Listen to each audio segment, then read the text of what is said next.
So, hello everyone. My name is Nishant, currently studying A level from Nepal. My today's topic revolves around internet surveillance and the role of social media companies. The presentation is after product of my research with my research project with my mentor Krishna Suraro. So let's get started from the basic. What is actually internet surveillance? Simply, it is the gathering, observation, and analysis of information from online activity. I want everyone to understand that everything they do online is being tracked and observed. Every move you make is digitally fingerprinted, meticulously tracked, and recorded by a bunch of young genius engineers sitting in Silicon Valley and making algorithms so precise that they can collect our sensitive information and can analyze those information to know us better than we know ourselves. We can say our digital footprint is the trail of data we leave when using internet. It includes websites we visit, emails we send, and information we submit online. Our digital footprint can be used to track a person's activities and devices. Now let's see what is the role of social media in internet surveillance. Uh, social media companies like plays a social media companies plays a major role in internet surveillance with platforms like uh, Twitter, Instagram, YouTube, and Facebook being widely used by billions of people worldwide. They collect a vast amount of data on their users, including things like browsing habits, social connection, and even private messages. This data is then used for a variety of purposes, including targeted advertising. But it can also be used to track our movements, predict our behavior, and even influence our opinion. For instance, let's take for instance, look at Myanmar.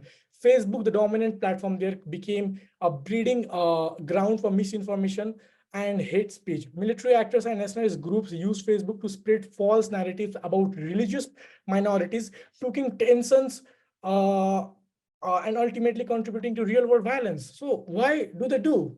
Social media companies are businesses. Social media companies are businesses, and their main asset is the user's data. They can generate huge profits by our users' data, but there are also concerned that this data could be used by governments or other malicious actors to track and control us. Social media companies perform surveillance to so we see the perfect ad. Yes, the perfect ad.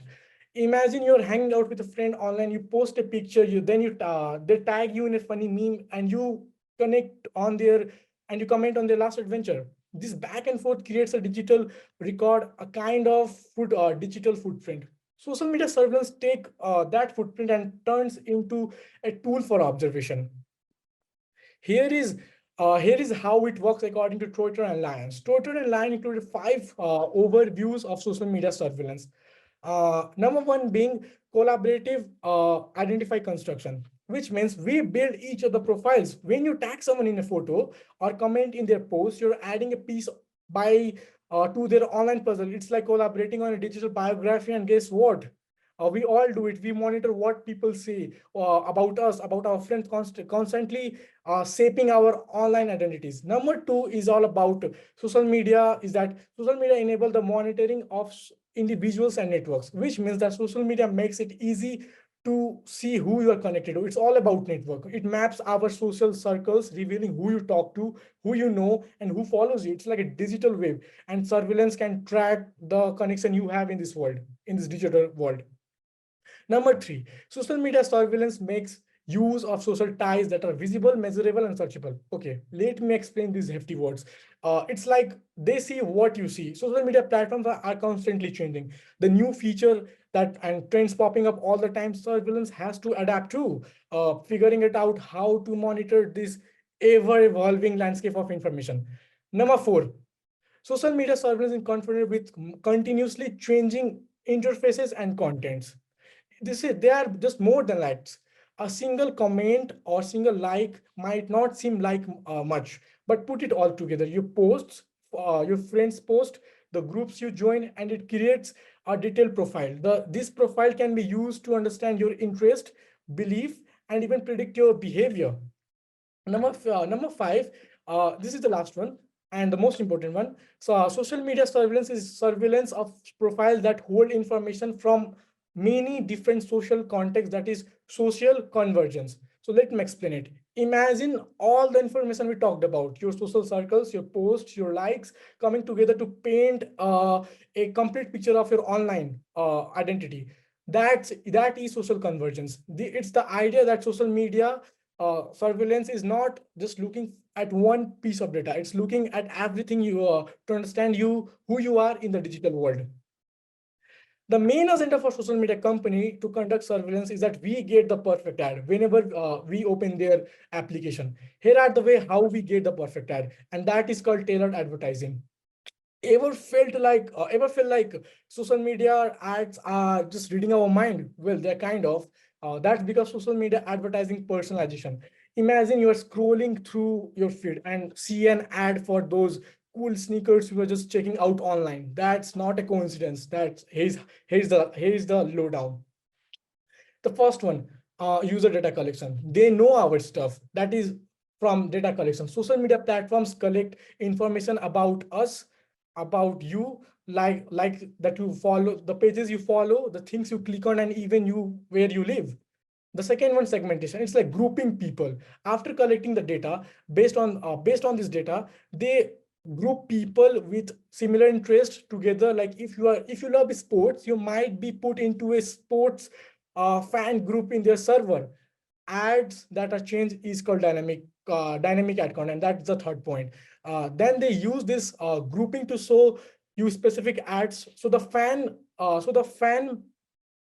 sports fan group might see ads only for sneakers, jerseys, or tickets to the bigger game.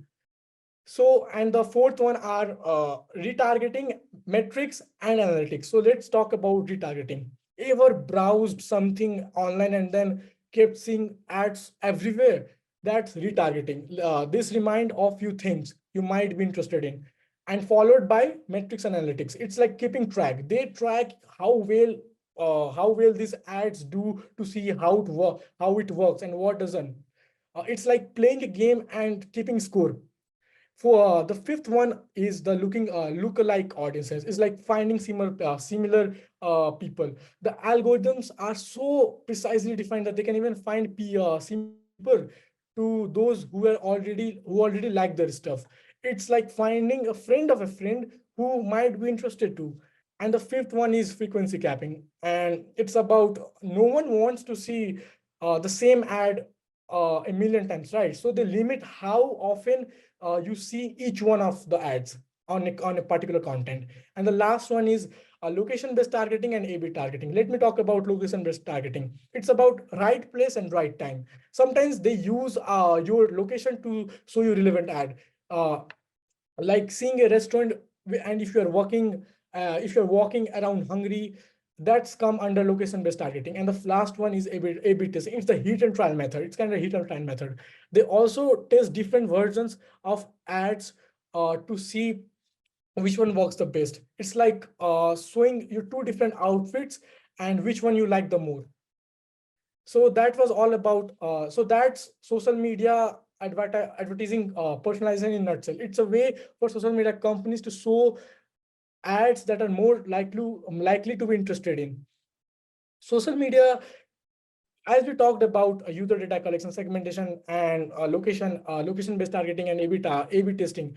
Let's talk this in a more detailed way in the technical infrastructure of social media companies. Here we go. Social media companies invest heavily in technology to ensure that their services are reliable and accessible. This includes developing their own services and their data centers, as well as investing in cloud computing and cybersecurity. They also use AI and machine learning algorithms to better understand their customers and improve their user experience. So let's now get into the technical infrastructure, and we have to divide. Okay, let's give an analogy. Let's take an analogy. Imagine social media as a ninth-story building. The basement level will be the infrastructure level, the infrastructure layer, and that is the first layer, and that is the basement level of our ninth-story building. Here, it is a powerhouse. This layer uses distributed storage systems like Apache Cassandra or SDFS to handle massive amounts of user data across multiple servers. Think it like having multiple filing cabinets working together to hold our photos and posts. The first floor, and that the second layer is a security layer. We can just keep it as the gatekeepers, the security guards. This layer utilizes techniques like encryption algorithms, for example, AES 256, to scramble data before it's stored, making it unreadable for unauthorized access. Imagine it's like a secret code for unauthorized users can crack. And the second floor, that is the third layer, is the network layer. Here all the information floats. So this is the information highway. This layer relies on protocols like TCP and IP protocol, transfer control protocol, and IP protocol, to ensure that every data packets travel reliably between users on the internet. Think of it like labeled packages with instruction to where to deliver in. And the third floor, that is the fourth layer, that is data processing layer. And this is the code, and these are the code whisperers. This is the layer where most of the surveillance happens. To exemplify, let's take example of machine learning algorithms where that is being used in data processing layer. Here, MLAs can analyze our social connections and interaction to suggest new friends or groups you might like. Imagine a program that studies your a network like social map, recommending connection based on similar interest. The best example will fit in the Facebook friend request that comes with along with the Facebook app. Second one, to exemplify and to illustrate a data processing more precisely, is that image recognition software. Image recognition software can automatically identify objects, faces in your photos. This could be used to personalize your experience. Example, suggesting photo tags whenever you open Instagram, and you can just click on the photo and you can tag that person, or even targeted advertising based on the places you visit if landmarks are available. The fourth and that is the fifth layer is the application layer, the interface. This layer utilizes front-end development frameworks like Regular or Interact to build the user interface you interact with. Imagine it like the building blocks that shape the app's look and feel. And the fifth layer, that is the and the fifth, so that is the sixth layer, that is presentation layer. Uh, Here, UI, that is user interface design principle are applied to make the app aesthetically pleasing and user friendly. Imagine it like the artists and designers who make the app visually appealing. And the six to eight, ninth floor are the hidden layers, which are the 7, 8, 9 are the hidden layers.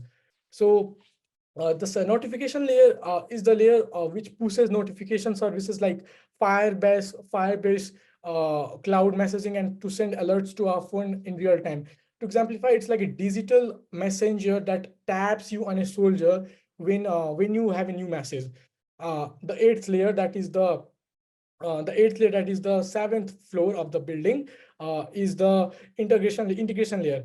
This layer could use APIs. The APIs stand for Advanced Processing Interface, to allow other app to connect with a social media platform. Imagine it like a translator that translates two different programs to communicate. For example, Messenger can be called as an integrated layer for the Facebook, where we can connect two apps to perform one work. And the ninth layer, that is application analytics layer. This layer utilizes Apache Spark to analyze our vast amount of users for trends, insights. Imagine it like a powerful calculator that crunches that number to understand users' behavior. Here all the users' behavioral targeting works. At last, I would like to give a pro tip to be on Instagram. Just be respectful, have a professional manner, treat colleagues, clients with respect, avoid posting offensive, discriminatory content, report inappropriate through channels. Social media platforms are constantly evolving, and new technologies are always being implemented. By understanding these layers and their potential use, we can be more informed users and make conscious choice about what information we share online. The exact number of layers can vary, and some of these functionalities might be combined or separated differently depending on the app structure. At last, I'd like to conclude my presentation. reasoning why I chose this topic. I chose this topic because when I was learning about digital privacy in CS class, my teacher suggested that I must watch the film named Snowden. Snowden really intrigued about digital privacy and surveillance system. That's how my research paper initiated. And I found that we should be more we should start a conversation among people that that the way social media makes money is not the right way. And thank you. We are open for questions. Awesome job, Nishant. So interesting. The question is, as you put together this construct of the different layers and thinking about how it, can be compared to a building, how is this information changing your relationship with social media? So, being honest, I'm not into any social medias. I only use WhatsApp to communicate with my family because I'm living in different city. So that's the best way I can communicate. Seeing this potential threat, I should be aware and I shouldn't use the social media platforms until they are more humane and developed in a more ethical way. So we should be more considerate for that. For that, we should be more precise the content we consume through online apps and what messages we send. So that's why I added the slide that we should be more we should be more respectful with our colleagues in the Instagram, WhatsApp, or Messenger, because that's how we shape our online identity in the online realm of world. Awesome. Thank you so much. Great job.